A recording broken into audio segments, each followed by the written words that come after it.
Hello again.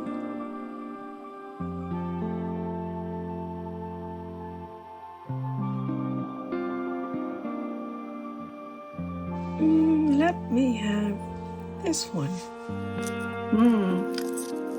Easter eggs. Sorry. I've always been taught not to talk with your mouth full. Today I want to talk to you about this book. When I started my doll's house in 2003, I immediately started this, well, it's like a diary or a notebook. And in it I wrote information about where I bought it. 28th of February 2003, I bought the doll's house at the Stolp, and it cost 600 euros, which is quite a lot of money actually.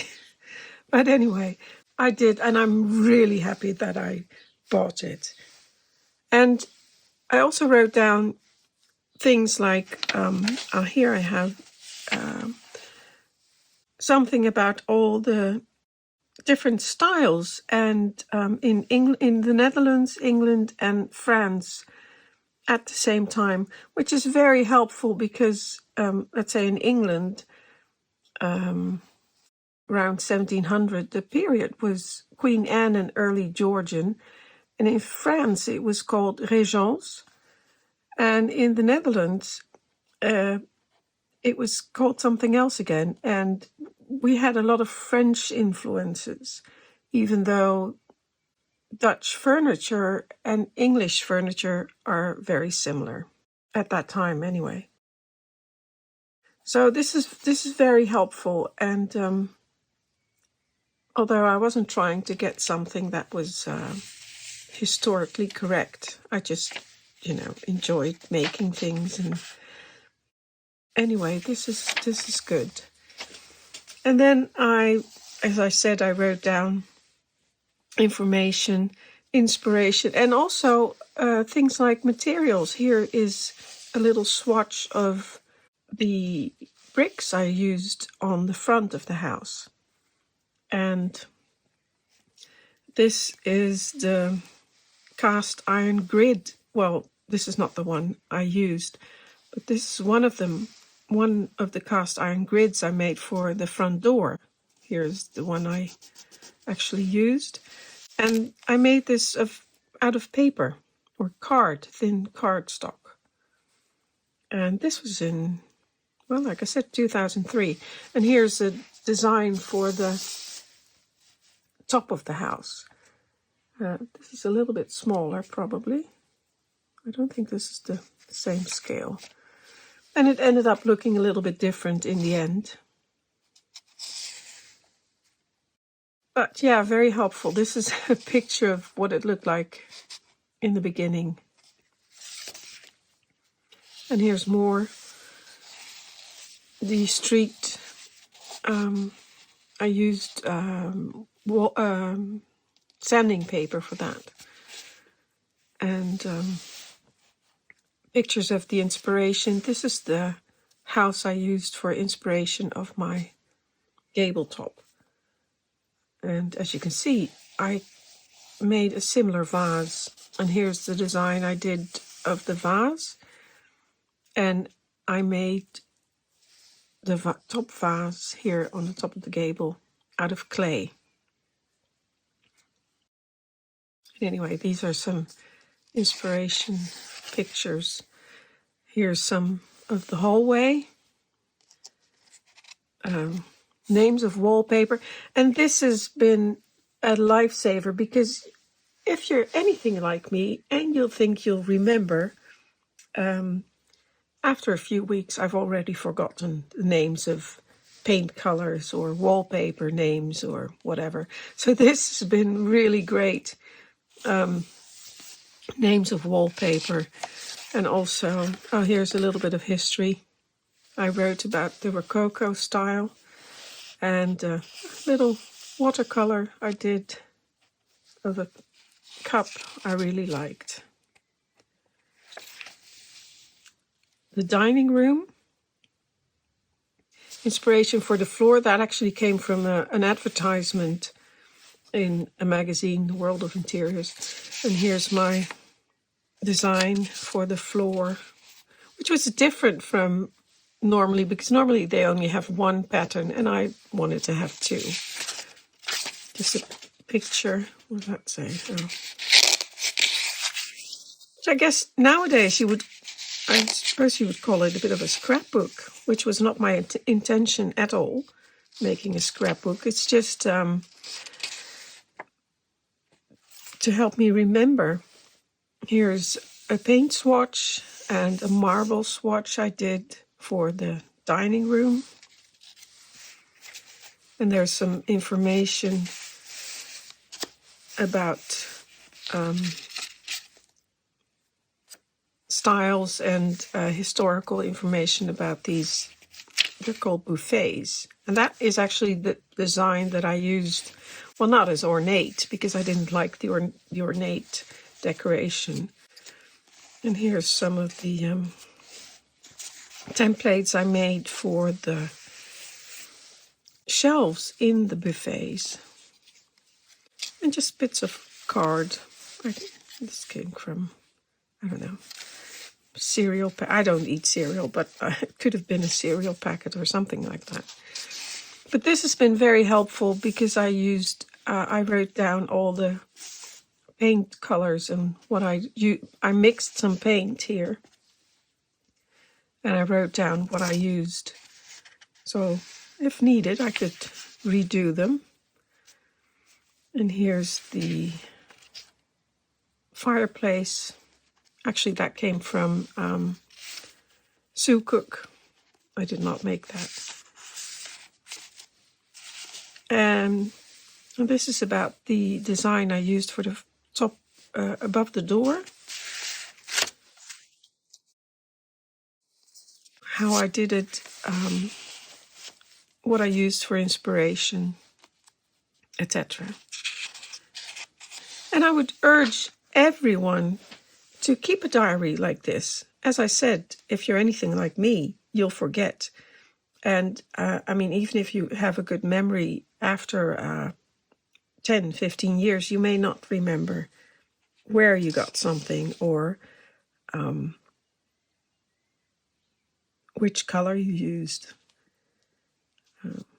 Here's a swatch of the curtain fabric, which is actually an antique sari. I don't know how you say that. And some information about.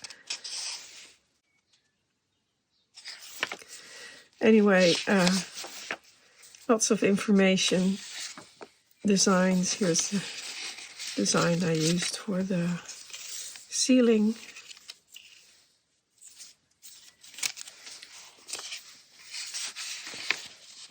And this is the wallpaper I used in the dining room, which was actually an 18th century English floral pattern. And I found that in a book, and I just copied it and used that.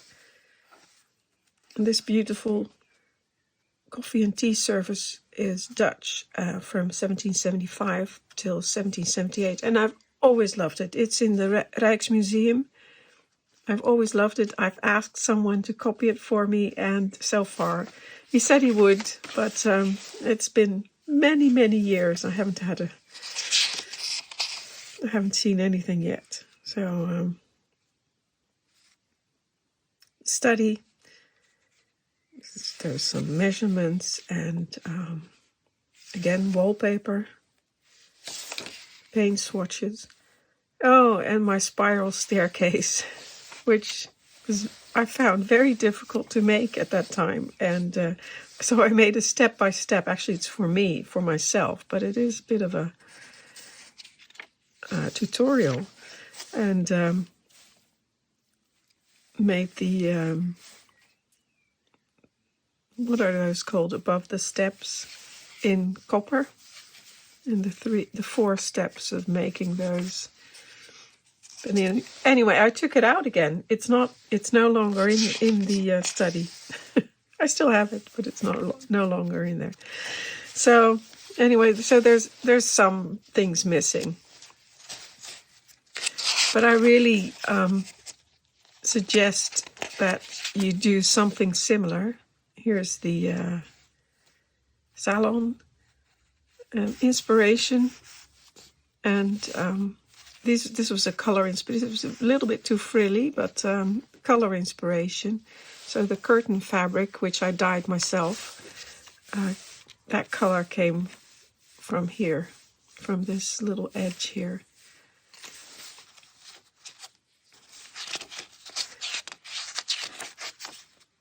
Design for the floors. And again, and the colors for this room actually came from this picture, which I really liked. It's a picture. It's somewhere in Italy. It's an Italian palazzo. But I like the greens and the creams and the yellows. The style is wrong for my house, but I really like the colors, so I use those. And this one was the inspiration for the mirror. I used that one. And it turns out, I mean, usually if I use something for inspiration, it ends up looking really different. But that's, you know, I'm not trying to copy it. It's an inspiration. You know, that's the inspiration. Oh, this is the watercolor I painted in 2004. It's much smaller. Of course, this is enlarged. I don't know why I've got that.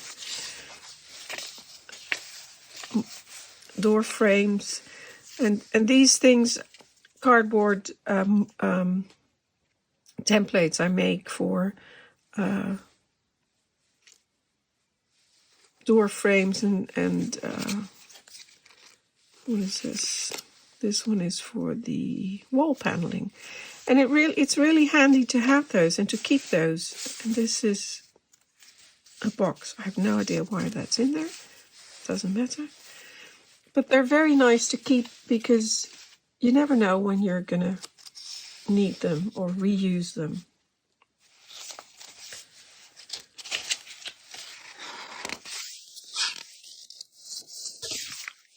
Now, this is my father's sketch. He was explaining to me how to make switches for my doll's house, so I could have every room turn it on and off. I still haven't done that, but it's very dear to me because my father's passed away, and he was brilliant man, physics, and but it's nice to have. Here's another one. He was trying to explain it to me, and I did learn. He did explain to me, and I learned a lot from him. So, and in the end, things got a little bit sparser, and I still have to fill in. But anyway, I suggest everyone does something similar. Just write down paint swatches, make color swatches, color numbers of colors, when you've bought it, where you've bought it. And the other thing I did, which was really helpful, I made these cards, with the same thing, you know, paintings of, pictures of colors and swatches of fabric, and pictures of what I have in the room. And I brought these cards to the fairs, and they were very, very helpful. These are the ones for the Salon, but they were very, very helpful, and because you can just, you know, take them and move it close to something, where if you have a book or even a phone, pictures on a phone are always different in color than if you have them in real life. And also under the lights of, you know, in a venue, things can look a little bit different. So it's easier to have the real thing and just match it while, you know, holding it against it.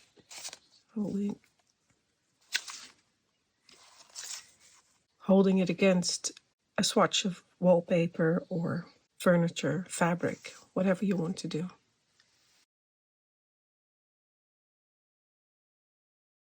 Okay, let me have one more Easter egg. And maybe this one. And this one. Until next time.